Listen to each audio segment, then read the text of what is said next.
Do I fill my backpack with ammunition, or do I take the green herb with me? And then you find out what happened. So meaningful decisions, I think, is important for both survival games and horror games and so on. So you know when you're done fucked up. So a lot of this might be answered. I kind of thought of this as a separate question, but we answered it. I can move on. It's like, so how does one run an effective horror one shot? This was asked by a coworker, and we talked a little bit about Call of Cthulhu, but Call of Cthulhu to me seems more of a dark investigation game with a monster element, I guess you can say, than a true horror game. Maybe I'm misunderstanding it, but that's just me. So was that a bad GM, or did I miss something? But ultimately, how does one put together a good, just one shot horror that can engage people? So yeah, I agree with the Lovecraft thing, and I think that works better in episodic play. It can be horror, but I think the Cthulhu mythos is so well trodden now that people often don't get the sense of horror that they used to. I did have a project where it's not a gaming project, but a writing project where I was rewriting a lot of the ideas of the Cthulhu mythos with a more modern slant. So that Cthulhu is a kind of distributed intelligence in people's brains in the population. And that eventually the human population will reach critical mass and Cthulhu will awaken. So just a different spin, right? Mm-hmm. So if you take something familiar and change it, it can suddenly become terrifying again in the way that things were for him. This existential terror of the unknown. I think we've just become a bit blasé to the kind of things that Lovecraft was talking about. Kind of like desensitized gun violence and so forth. Yeah. And we know so much more about the world now. Space is vast, but it doesn't somehow seem quite as intimidating to be as insignificant as we are as it would have done to Lovecraft in the early 20th century. One shots are great for horror because nobody cares if their character dies because they're only there to play it once. So in a lot of ways, the gloves can come off if you're doing a one shot. And that's the great thing about it. It's all very self-contained. So I think it's liberating in a one shot. Okay. Victor, you want to add anything to that, or? No, I pretty much agree with everything you were saying. I mean, I've won some horror one shots. Yeah, I've won some horror one shots using Savage Worlds, and I used some of those tactics, and my players really enjoyed them. So yeah, cool. So what do you think of something like the Ravenloft? And now this is a question from me because I actually I like to bring this up to folks who what do you think of D&D's Ravenloft? And my background is I loved it when I played second edition. In fact, I used it like all the times I could. I wouldn't even tell them. They'd be leveling up the characters. All of a sudden, level 5, some mist grabs them, and I've got them stuck into Ravenloft. But thinking back on it, I really do believe that it was more of me just finding a better excuse to run a grittier game without having to justify it. That might sound weird, but that's kind of how I felt about that. So it just still to this day doesn't feel like, when I look at it, it doesn't feel like horror. It feels more like pulp with darker shadows, if that makes sense. Mm-hmm. So what are your thoughts with like Ravenloft? I was never into it at the time. I wasn't into AD&D at the time. So I was off playing other things when that was big. I was kind of aware of it because a tabletop group that kind of intersected with some of my players were playing D&D a lot. And I used to read Dragon magazine, so that occasionally had articles on it. Looking back on it now, I think their inspiration was the horror films of like the 50s, 60s, and 70s, like the Hammer horror, Christopher Lee, all of that, which I do have an appreciation for. So I have gone back and I've read some of the older material before I was going to review the new Ravenloft. And the newer one is just bland pablum. They don't modify the rules in any meaningful or significant way. It's all surface. There's no substance to it at all. And the older ones did feel grittier and more dangerous and more rooted in that cinematic tradition and that literary tradition of the older stuff, which I think was much more effective. But yeah, I think you're probably right. It was more pulpy than horror most of the time. There's those classic sort of universal monsters, and that sort of background. Because the Hammer stuff was kind of rip-roaring adventure. You knew you were going to see some cleavage and some blood, and Christopher Lee looking scary. That wasn't really horror most of the time. Halloween fun, right? Yeah. Halloween haunted house sort of feel. What I liked it's going to be a little bit risque, but it's fun. Hey, as a kid, there's an unfortunate again, some things that just happen when you're a kid you cannot explain as an adult. I got deathly afraid of a haunted. I remember the incident because it pissed off everybody in my family. I was, for whatever reason, deathly afraid of a haunted house. And I can't explain why. I know I was young. I remember being there. I remember the flashing lights. I remember the arms coming out. Now I was like, who cares? But for whatever reason, I was deathly afraid then, knowing full well that they were just people. Like all those, the rationales, didn't care. I was afraid.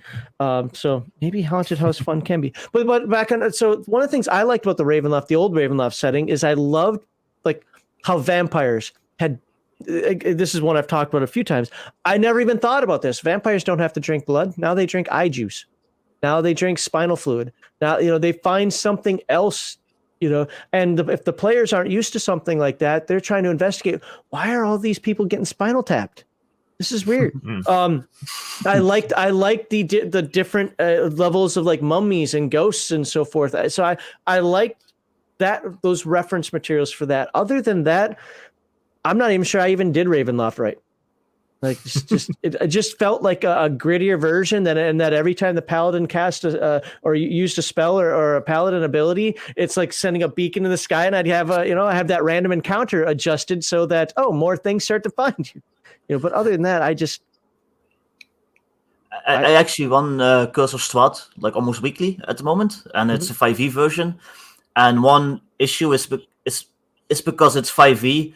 Okay, so in the older editions, you had Thief, you had Fighter, you had Magic User, blah, blah, blah. Vampires and stuff were still scary to those types of characters. In 5e, if you're a warlock and your patron is like some crazy Lovecraft god, or like, an Uber Lich or whatever, just a random-ass vampire lord isn't going to be scary to you, because you're already dealing with something that's like, way out there. So that is the one problem that I ran into, that just by the way 5e works, it's very hard to like make anything a threat to players, because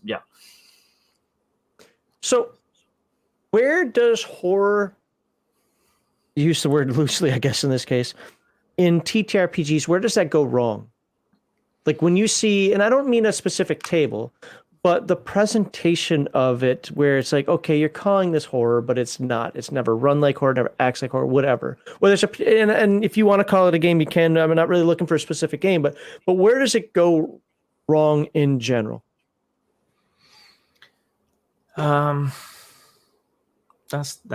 difficult. I think. I mean, what is a good time? Okay, what is fun? How do you define fun? Right. For some people, fun is a roller coaster. For some people, fun is a slice of cake and a cup of tea. Right. It's different things to different people. And some people cannot grasp why horror would be fun for anyone. Why do you want to be scared? Why do you want to be disgusted?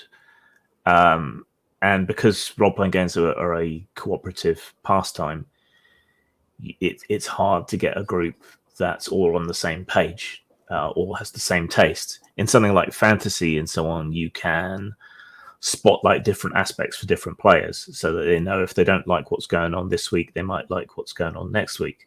But if they don't like horror, they don't like horror. Or if they have a particular taste in type of horror,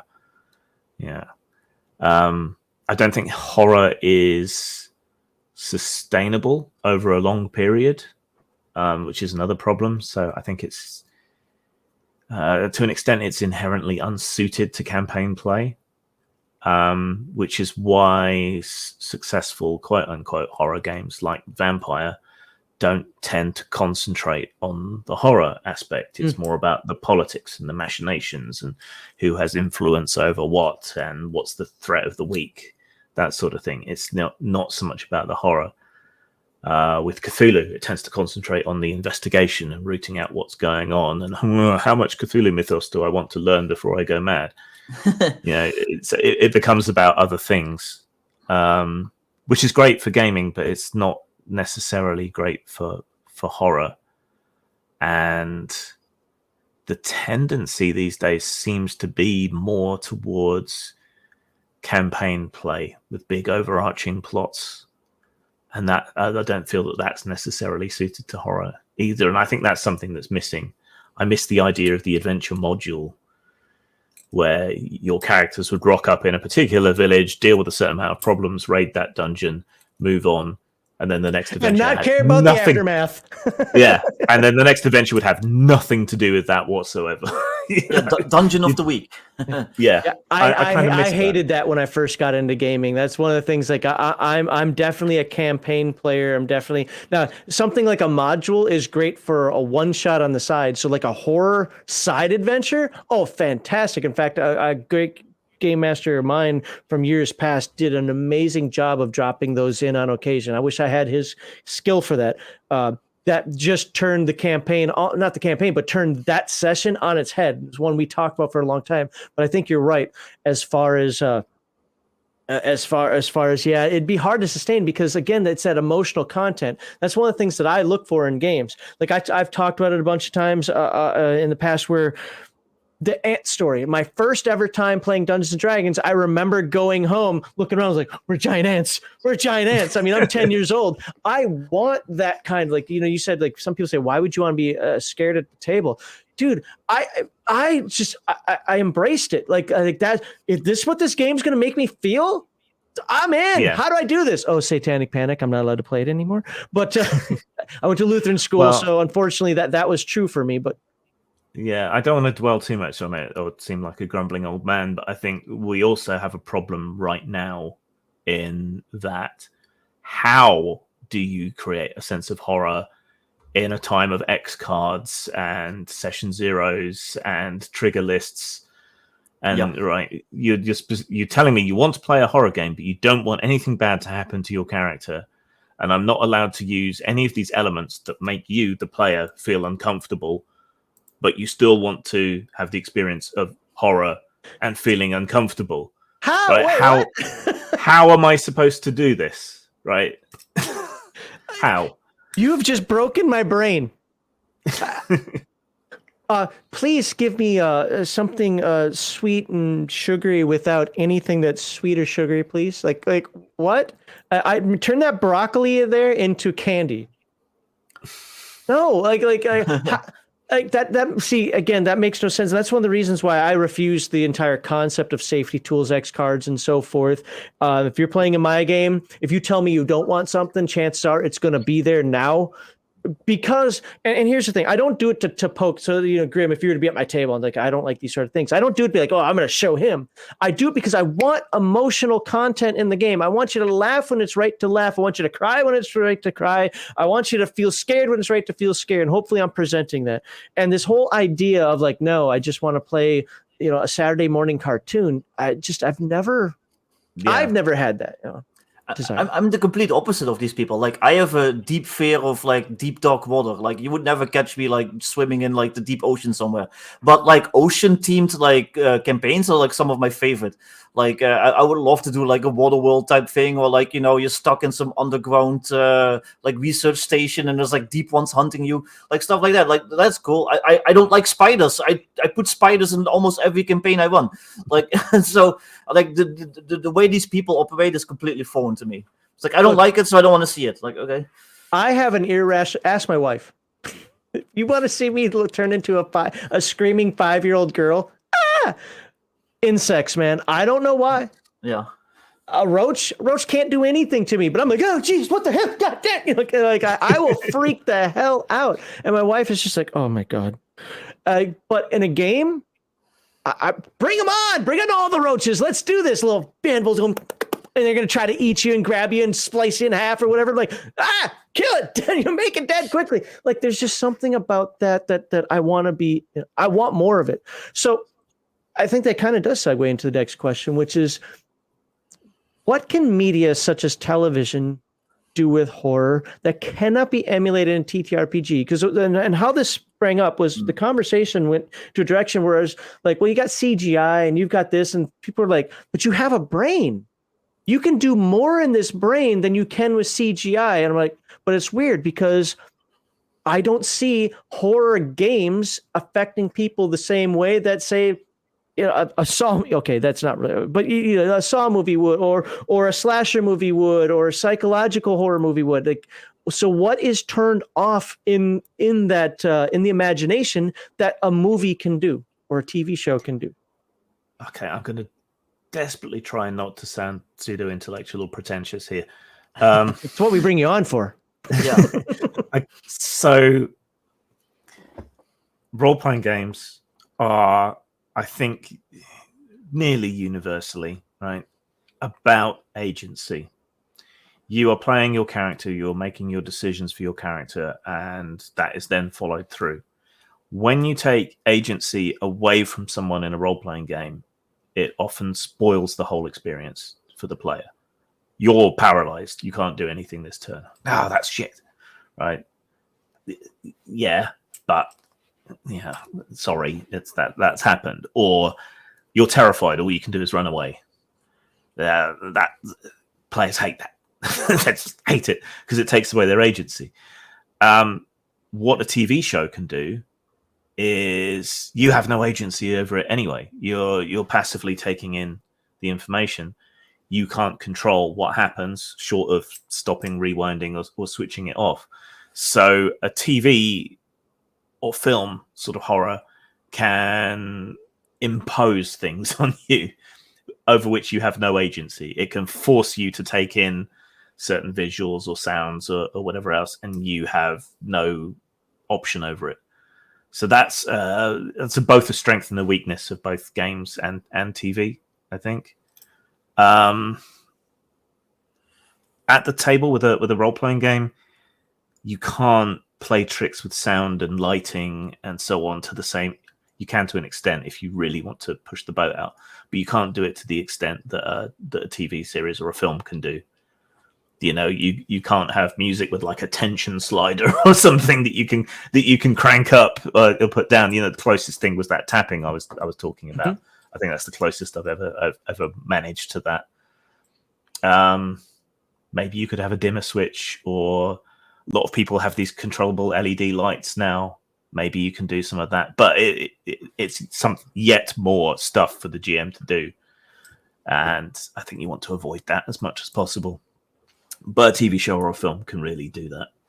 Mm-hmm. The other thing is that TV shows and movies, they can do side scenes away from the main action, and it doesn't interrupt the flow of the story or become boring exposition.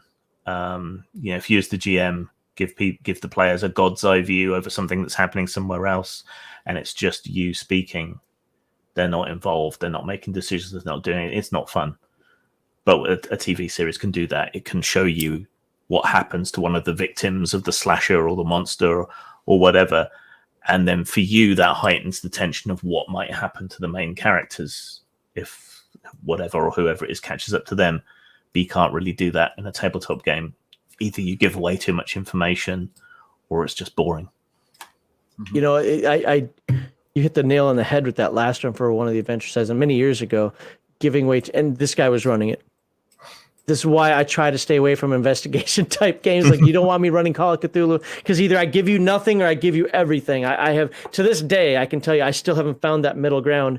And yeah, you can spoil a horror type game or a suspense type game that quickly by giving them too much information.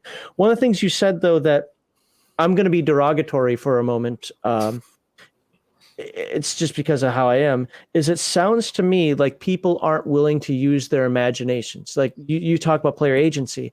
I think it was T-shirt historian typed in a little bit ago. Things that can level drain you, that's scary. And to be fair, I have seen in more old school D&D, I saw more, not fights, but more people quit games over level drain than dying. So I didn't like to use a lot of them, not because of that, but I also, the level draining concept to me was always something I was kind of never really on board with even back then. But, so yeah, your character's held. So I can't do anything? Correct. You can do it to the NPCs. Why can't they do it to you? And I get what you're saying, like as in, I understand the words you're using, but I've never understood when people would complain about that. Oh, so I'm charmed. So I'm held. Oh, I'm paralyzed. Yeah, that's part of the game. Mm. Yeah. No, I'm not endorsing it. It's something I observe. Right. That players hate it when their agency is taken away from them. Some of that you can deal with. Like what I like to do is at the start of the game, when your character is afraid, how do they react? Okay, write that down. And whenever you're affected by terror or whatever, that is what happens. Okay, you have made that choice. And whether it's the appropriate or best form of action at the time or not, that is what's going to happen. Mm-hmm. Or if your character goes insane, where are the fractures in their psyche? In what way are they going to go mad? Do they lapse into a depression? Do they go into a rage? Do they withdraw and become catatonic? Okay, write that down. If your character goes mad during the game, that is what's going to happen regardless. So then they have buy-in and some sense of agency, and that kind of dulls the blow a bit. It's not a lot you can do about paralysis and so on. It's one of the reasons why I like the Alien RPG. Like, I actually prefer Coriolis as a sci-fi game, but I like the Alien RPG stress mechanic because those things can happen. You can go catatonic, or you can go all Hudson, just start shooting everybody up. Whatever. I actually do like that mechanic in a game, whether it's a fear, like a horror factor from Palladium, or just failing some sort of fear saving throw in D&D. I think more games should incorporate stuff like that because you don't always know how you're going to react in a situation. I know a lot of us are like, oh, I'm tough, I do this. Really? I've seen a lot of tough guys all of a sudden, basically break down and cry. And I've also seen a lot of people you would never think of be like, whoa, that dude took over. Okay. So sometimes I know we're supposed to be playing the heroes of the story, but are we the heroes? See, I don't like that concept. I don't like the concept that I'm a hero. No, I become a hero. And I think a lot of times people take that, well, I'm the player character, I should always win. I actually had somebody in one of my games years ago say that. I think a lot more of that is coming to bear now. And again, through the X cards, through the, like you said, the player agency and so forth. And I don't know where that stems from because I can't say that's necessarily a new phenomenon because I had heard, maybe not using those terms, but I heard a lot of that going on even when I was running my games in the 90s. Yeah, I mean, games are wish fulfillment and power fantasies to a large extent, not exclusively, but they are. People invest a lot in their characters, which is good. We want them to.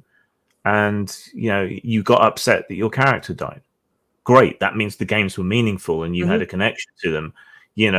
That's fantastic. That's great. And it made their death meaningful to the table and to you. I'm sorry it happened, but those are the stakes of the game.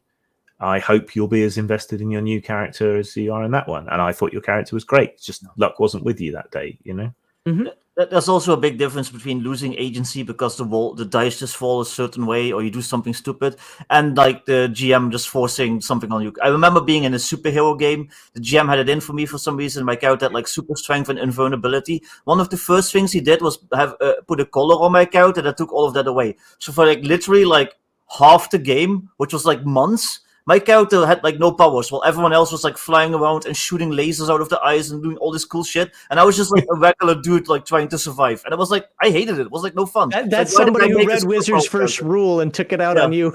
Yeah. But that is completely different than me losing my powers because I made a bad roll and I got hit by the lose your powers beam from the villain, so. Yeah. All right, let's hit some comments, and then I have one last question, but it'll segue to something else. And then again, if we haven't covered anything that you want to bring up, I'm here to talk with you, Grim, about horror, about your game, and so forth. Like I said, I want to make sure people are interested not only in Wightchester, but everything that you do. And take a look at some more stuff in a moment here. T-shirt historian says when Spectres and Whites actually drain full-on character levels, that shit was scary. Yeah, that's. I saw a lot of people, and even myself. There's a frustration involved. Like, really, I lost two levels, and unusually for most mechanics, that was scarier for higher level characters. Well, El made a good point. Like the annoying part about level drain is that you have to reverse engineer your damn character, and Yes. like it's like, okay, so I lose my +1 to this and this. Okay, what spells did I take when I leveled? That was like a year ago. Right. Yeah, like so. Yeah, that's why it's annoying. Like I prefer like stat drains or something like that. It's like, oh, instead of 12 con, now I have 5 con, and I have to deal with that. It's surprising you say that. I've said it before on stream. What is my favorite character or NPC, undead NPC to use? The Shadow. I absolutely love the Shadow in old D&D. All right. So Kit Marlowe says, I think the tension in trying to run horror TTRPG is that between helplessness as a common requirement of the trope and players' natural desire for character agency. Yeah, I agree with that. And I think that's kind of what you were saying, Grim, right? Yeah. There we go. Bex, ever come by done my game? All level train all the time. You're just a big fat meanie, sir. What about a succubus that does level drain? But it's Can you imagine like high level NPCs keeping level drain monsters in their basement? Right. I need to respec my last 5 levels. Yeah. Exactly. I never thought of it that way before. Now I'm in. I had someone tell me the DM is just there to let us do what we want to do and give us what we want. I've never seen this in action or physically talked to somebody one-on-one that anything like this has happened to, but I hear this many places. Sorry, it happened to you, T-shirt historian. But I've never run across this in my entirety of playing around the globe in the hobby. Have you run across that, Grim? Not in any of my groups, but I've witnessed it happen in a group next to mine at a table. Just people losing their rag because the games master actually asserted that they were also a player at the table and their wants and desires were as valid as everyone else's. I think it's more of a problem in the indie story games, which often undermine the role of the games master as the sort of arbitrator and referee and try to spread it around to everyone. That rankles me to say as an anti-authoritarian, but I do think you need someone to be the one that the buck stops with. Mm-hmm. Well, whether it's a referee, a judge, a dungeon master, games master, whatever. I mean, there's a reason for those terms being there because you have, otherwise, use of vernacular here, you have the fox running the hen house. You've got to have somebody that arbitrates, that narrates it just to keep it moving in a plausible direction. Like that's my take. So, all right, the last question I have written down anyway. Just briefly on that. A lot of people take that thing from improvisation, yes and. Yep. I prefer no, but. So yeah, can I have a nuclear bomb? No, but there's one in that military base. Can I break into the military base? No, but there might be someone who can help you do that. You can try. Yeah. Yes, that's the other thing. Yeah, basically. Yeah. Are you sure? Do you want to do this? There's somebody in our circles who has a lot of us blocked now, but he's very improv oriented. And I think that sometimes people forget that there's a game aspect to it as well. And, there are gray areas in there. I'm not saying that this one way is the right way and this one way is the right way, but you've got to have a mix of role-playing and game. And I think when you take out the role-playing, you're just playing a board game or a computer game. When you take out the game aspect, you're just doing improv. Yeah. And I'm not here to do improv. I want the dice to help me tell those stories because I don't want to know what's to come out. Oh my God, I can't believe I fumbled. Geez, what's going to happen? I like that. Like you were saying, that's about emergent storytelling, and the story emerges from the situations and the dice rolls and the choices people make. If you already know how everything is going to go, there's no emergent story. Mm-hmm. All right, let me put this on the screen. So my question is, before I put this on the screen, what modern tabletop RPGs do you think really lend themselves for a good horror game or the horror genre? And I know of one. I must get around to doing the 3rd edition. Blood is very much splatterpunk, so it's good for physical horror or playing out the kind of video nasties that you got in the 80s, you know, like Driller Killer or Last House on the Left or Zombie Survival. It's good for that sort of thing. I think my favorite horror game that I've done now is actually actual fucking monsters. Okay.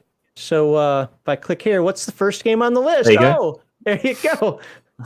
And I've heard a lot of people, name notwithstanding, because I've heard about people complain about that, but whatever, have said that this is absolutely a fantastic game. I haven't played it. I cannot speak to that, but people have said it's an absolutely fantastic game and that I should check it out. And I've just been I haven't been playing any games. But anyway, so folks, there you go, right there on post-mort.com.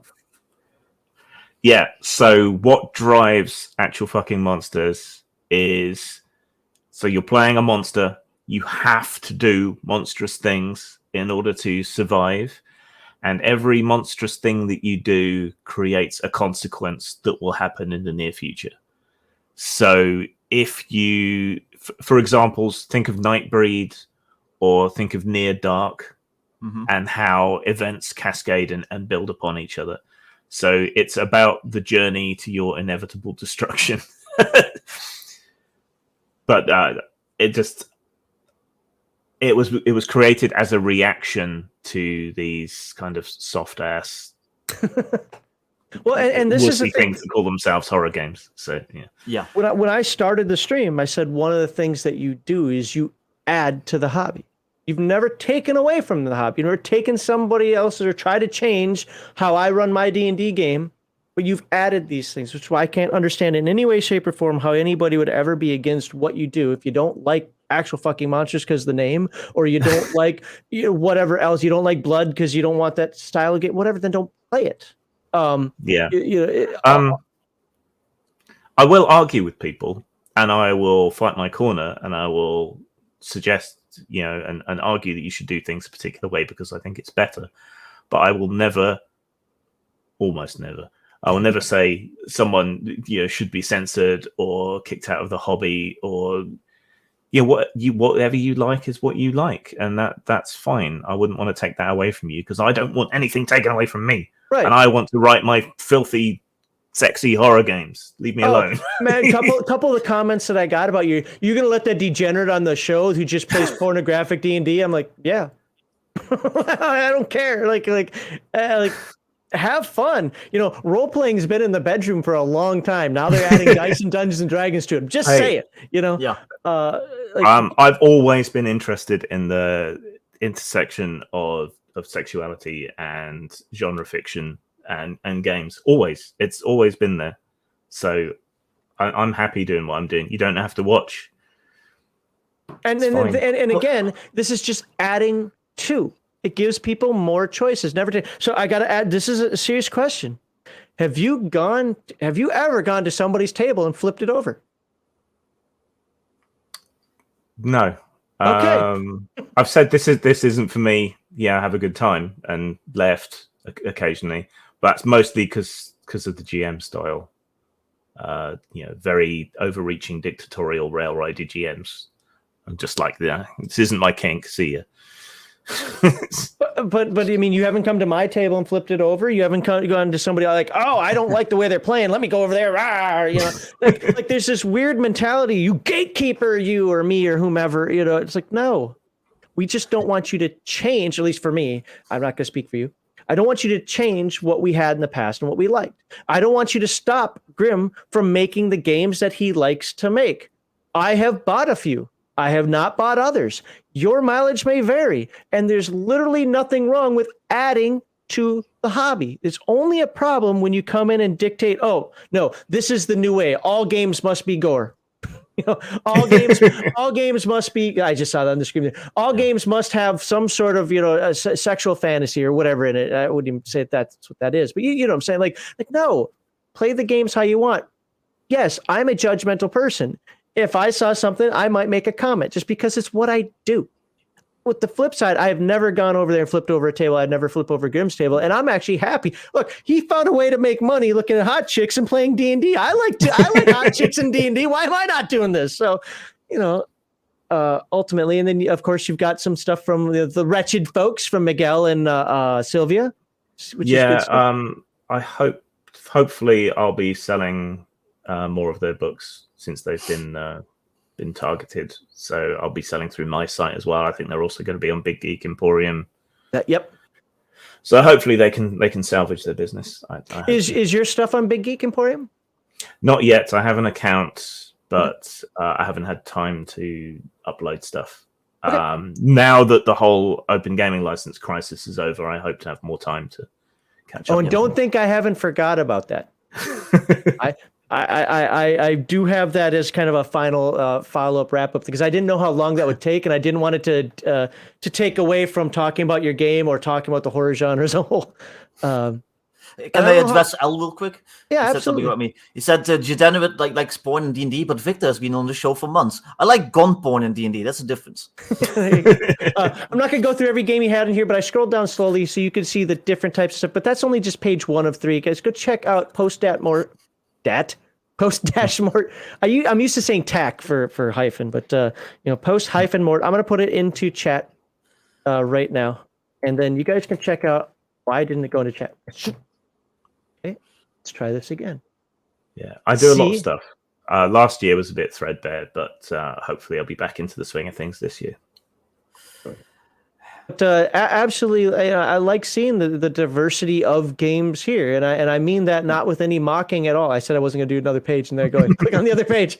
But you can see all types of things here. Machinations of Space Prince is another one that people tell me that is I've got to pick up at some point. So there you go. Have you played it, Victor?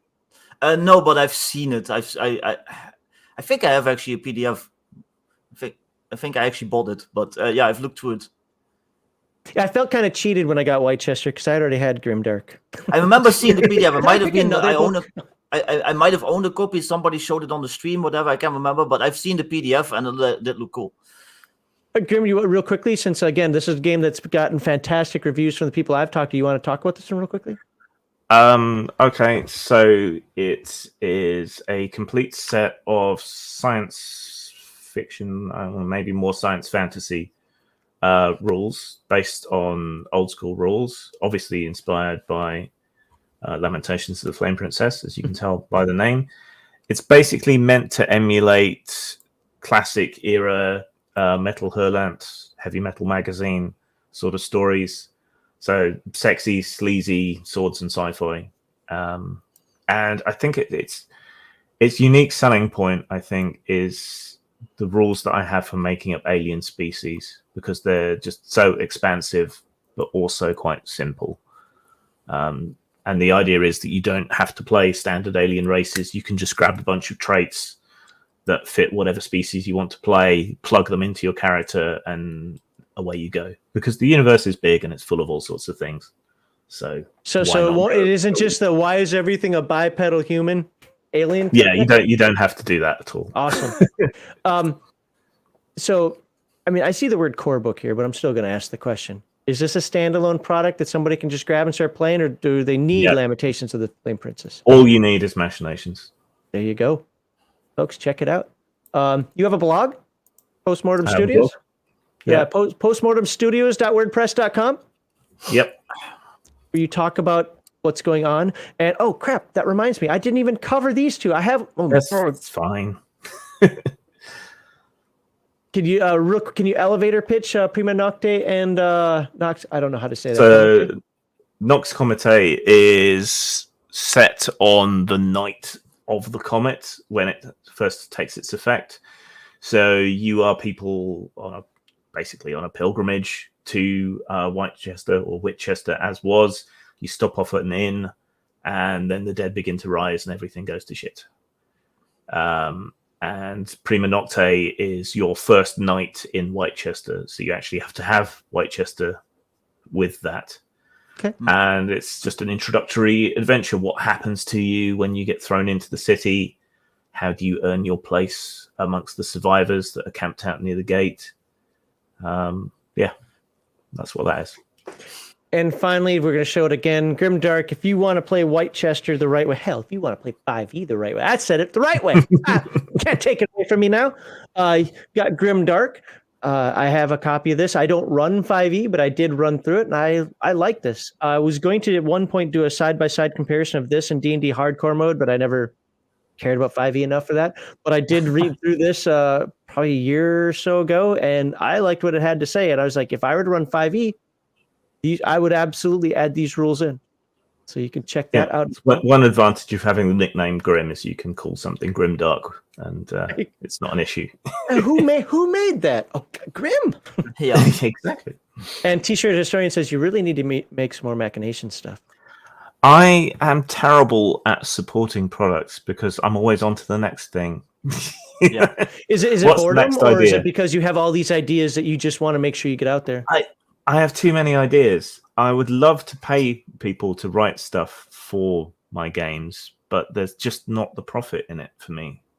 And I'm not in a position to take the same kind of risks that Jim Raji does by doing so. I might loosen up on that a bit after all the people who helped me on Wightchester. I think it's made it a bit easier for me to work with other people.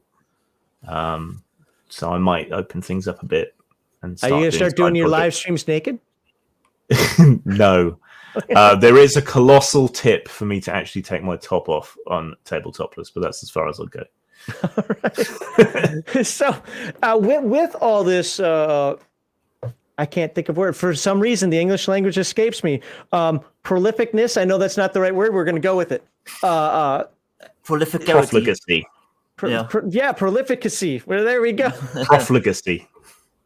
Profligacy. Okay. I've never heard that it's said that way before, but okay, we'll go with it. I'm learning English. Love it. Well, I mean, you have all these ideas, and of course, in order to get books out at a relatively decent pace, and this is one of the things Victor and I have talked about, I don't want to get into the history of the OGL. I got to tell you guys, and Victor was on the Friday Night Chill stream where I talked about it, I don't give a damn about the OGL. In fact, I was so happy to see WotC eating itself. I'm like, yeah! To me, it was a good thing. But it's not a good thing for people like you and Victor who are actually affected by this. So there are a couple things. Number one, I would like to know how this did affect you, if it affected you, or even if it was just, oh my God, this is a pretty big scare. I need to look things over. And then you've also mentioned that you're working on something of your own, and we can get to that in a moment, but I want to talk about both things. But let's start with, how did it affect you?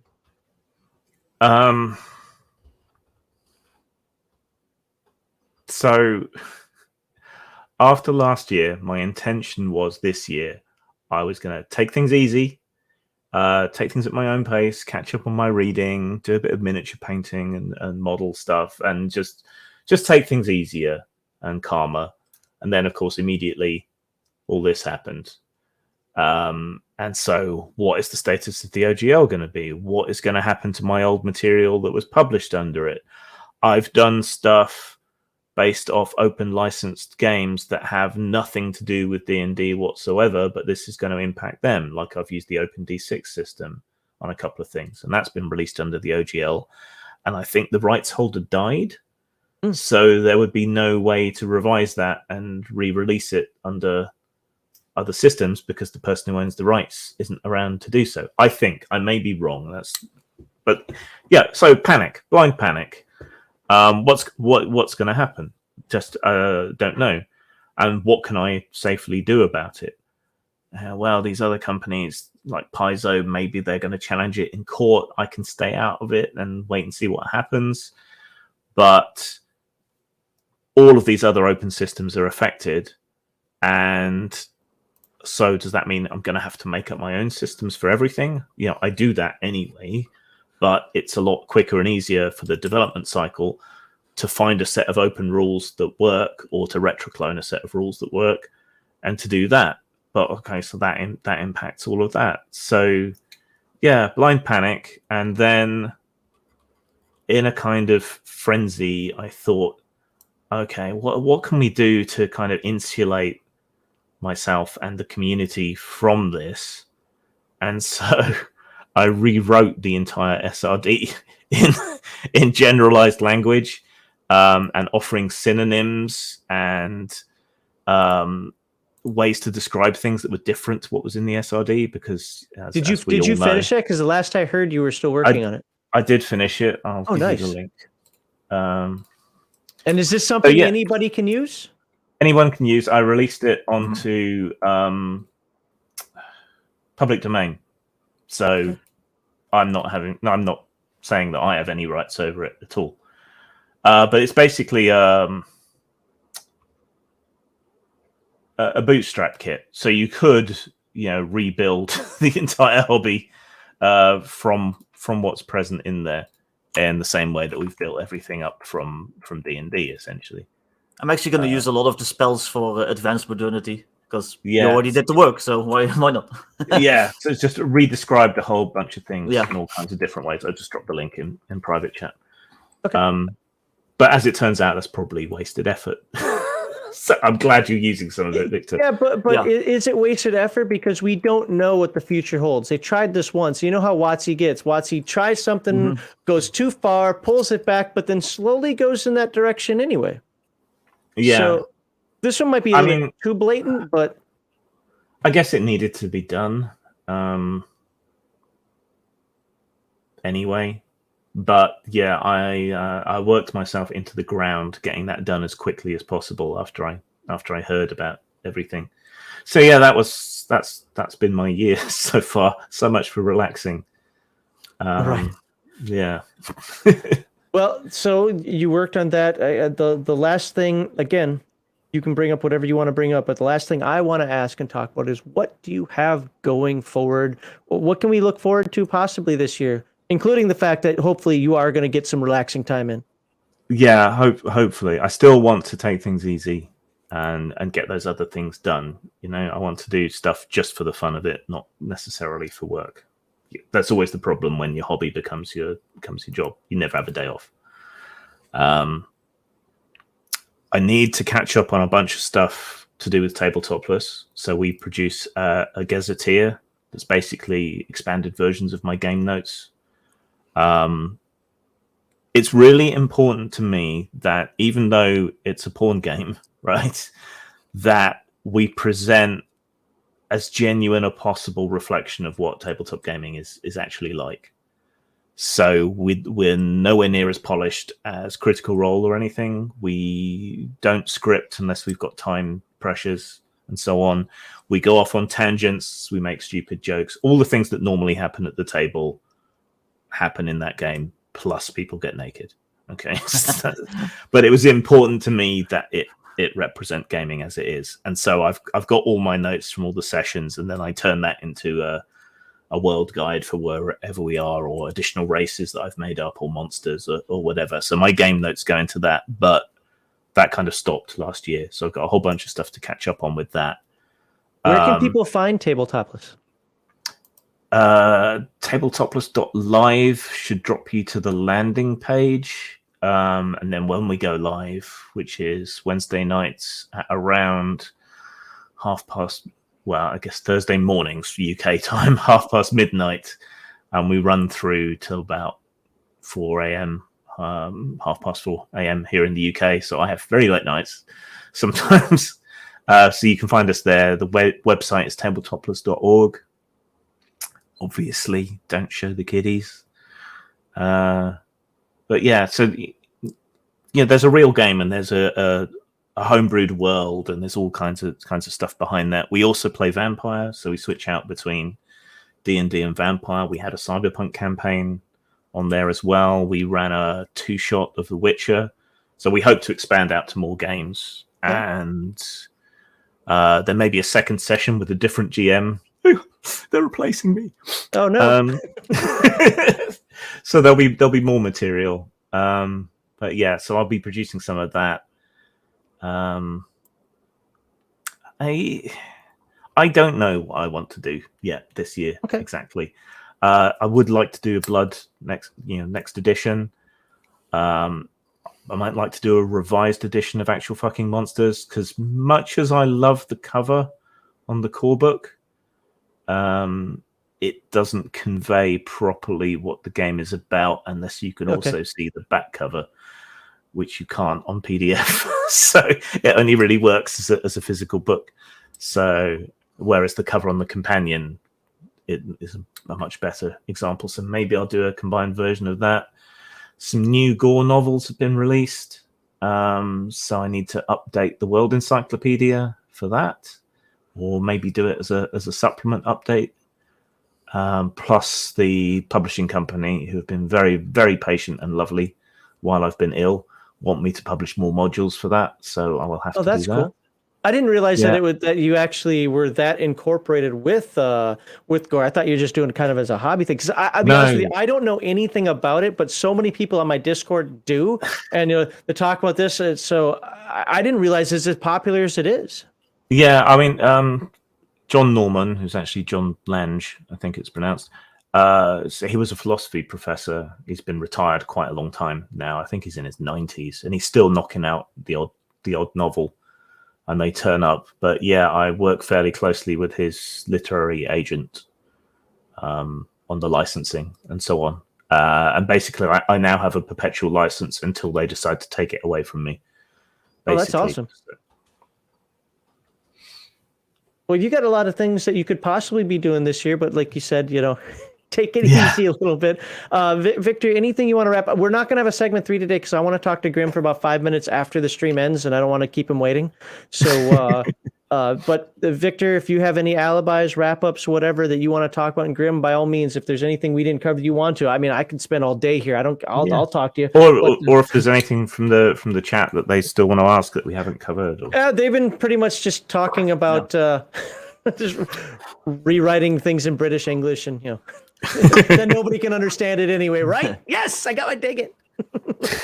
I don't really have anything other than that I'm jealous of anyone who has like all these products out, because I'm personally kind of stuck in this weird limbo where I'm like known for these like things that are like almost done, but they're not quite done. So I can't really claim the full accolades and like the full like, hey, I'm a creator. Like, I don't know, like it's this weird mid state. And I'm like just waiting on the artists and like all that stuff. It's just like really annoying, but it's just something you have to deal with. But get used to that. Yeah, pretty much. Well, like, the problem is this is my first product. So if I already had stuff out, the wait would be easier. But I just want my first product that I've like already like worked 2.5 years on to just be out there already. I just want to the only thing worse than artists is writers. Yeah. Well, luckily it's just me, so I can be as lazy as I want, and I won't get mad at myself. So, but that's I do get mad at myself. The fact that I've been working on 5 different games, yes, that is true. I think it's 6 now, but 5 different games that I can remember, and none of them are even in close to a position of being ready to go out. Yeah. Maybe I do have ADHD. Maybe I do have something. But no, I am mad at myself, and I do yell at myself. Yeah. I self-flagellate. Bad monkey, no biscuit. So, all right, Victor. I forgot what I was going to say, but so, Grim, I'm glad you're here. But any last follow-ups, alibis that you had before we call this today? That's a term. For whatever reason, I picked it up. I just started saying it recently. It's something they say in every meeting that I'm in. I've worked for the military, or for the United States military for 30 years, and they say that at the end of every meeting, like, okay, to brief each other, any alibis? We go around the table, and that's basically your my other favorite was saved rounds. Anybody have any saved rounds that they want to express? It wasn't me. Nobody saw me do it. You can't prove anything. Check out my YouTube channel. Obviously last year that's been a bit slack, but this year I'm trying to do more on it. So I would appreciate the clicks and the subscribes and the encouragement. You can find my Play Everything in My Bookcase project on Grim Streams, which is a separate channel, which is only at 300 subs. So that needs subs. I did not put that in the description. I'll get that in after this is over. Okay. Tabletopless. If you're not turned off by boobies, and you might appreciate that we actually present gaming in a positive and relatively accurate light on there. Come on and check us out. You can always look away while the naughty stuff is happening. The sad part is that I do, because it gives me an opportunity to prepare the next section of the adventure. So there's naughty stuff going on this screen, and I'm busy on this screen. And keeps him in the good graces of the wife. True. What else? I don't know. Another thing I do hope to do this year is write more fiction. And I want to keep doing that. So that's something else. So how often does that zine of yours come out then? Whenever I can be asked. I quite want to do more of it, because I'm looking. Look, I was doing a bunch of tidying up, and I found a whole bunch of old role-playing magazines: Dragon, Games Master Interactive, Arcane, stuff like that. And they all used to contain stuff for all kinds of systems. You didn't need any open license or anything. You just, you had an adventure, and people were happy for the publicity, and there doesn't seem to have been any legal problems with it. So I've been thinking, why not just put a bunch of small things for other games into my zine? Why not replicate how things used to be? So I might do a bit of that. I have thought about doing a zine multiple times, and I've kind of got a background in that, and yeah, me not too. With that. Well, so this will date me then. You'll love this. Adobe PageMaker, I was very good with. Never swapped over to InDesign. So I kind of have to relearn some of the publishing tool side of it. But I used to cut and paste and photocopy. Yeah. Oh, absolutely. Yep. Yeah. And you had to lay it down really nice. We used to have that clear tape so that it wouldn't leave lines and all that. Yeah. And light blue pencils for everything. Yeah. No. I'm adding in your second channel right now into my into the description, so people can follow that one too. But for some reason, it does not want to pop up. So I'm just going to do it as a link for now and see if I can get it to pop up later. Groovy. There we go. So there you go. Two Grim channels there for you, for your viewing pleasure. And with that, I'm not going to drag this out any longer, except for I have to go back twice. And can do this. I can do the internet. There we go. Boom. Finally. All right. So with that, I'm going to end it. There's going to be no segment 3 today.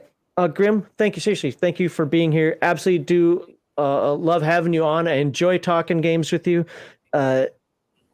Keep doing what you do. Glad to see you in good health, better health, however you want me to describe that there. And, hopefully it continues to improve. A Heathen Dog did want to talk to you about Wightchester, so we might bring you back again to talk more about Wightchester, especially if they're, or whatever you're promoting in the future. Because I know I enjoy having you on here to talk to you. So hopefully you feel the same way. And Victor, thanks for filling in for Heathen Dog. Yeah, you're welcome. Hopefully I did all right. Yeah, absolutely. I mean, if there's anything you didn't ask, though, didn't get out, I want to hear after. No, you didn't let me do these. No, he doesn't do that. But, so. Yeah, no. All right, then, everybody. Let me quickly run through our proclivities just to remind everybody. By the way, when the stream ends, it is going to roll. It's a little early, I think, but it is going to roll over to GM's Alcove. This time, the link should work. So if you want to watch a Let's Play, he does Pathfinder 2. I hate Pathfinder 2. Well, watch his style. I like his style of running it. Take that for whatever you want. It's not Critical Role, but I think his players are good. And I just like the style that he runs the game in. So check that out. But where were we here? Obviously, you guys know that we believe that role-playing games should take place in fantastic worlds, and that the core values that you should have at your table are escapism, not representation, entertainment over activism. And go back to the beginning of this if you're not understanding what natural organic inclusion means. Charity We Support is the Wounded Warrior Project, national nonpartisan organization. And that is our schedule. Hey, you skipped half the time. I know, because it gets boring after doing it 400 times. Of course, like, subscribe, and share. And with that, thank you, everybody. I hope you all have a wonderful week.